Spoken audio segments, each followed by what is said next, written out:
qizlar homilador bo'lib qolyapti, qizlarni ochib qo'yyapti deb yaqinda video chiqardim maktab haqida. İnsanlar biza ham maktab vaqtimizni eslaylik, hamma xohlagan ishini qilyapti. Hozir simbolik vaziyat yana ham yomonlashgan. Men shunaqa situatsiyalarni eshityapman. O'g'il bolalar bir-biriga qiziqish boshlangan, o'sha aql bovar qilmaydi. Mana shu og'iz yerga tushib qoladi deyapti. Shunchalik darajada hikoyalar eshityapmiz, aql bovar qilmaydi. Doriga berilib ketishyapti.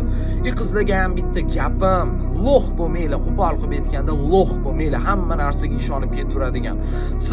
Sinfdosh bilan sevib turmush qurish bu juda kam. Bo'ladi bunaqa. Juda kam noma. Undan ko'ra o'zingizni saqlab, chiroyli yuring.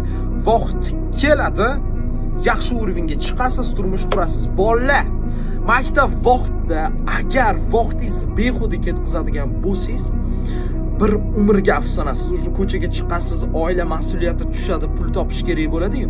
Mana shu miya devorga borib uriladi. Ehtiyot bo'ling.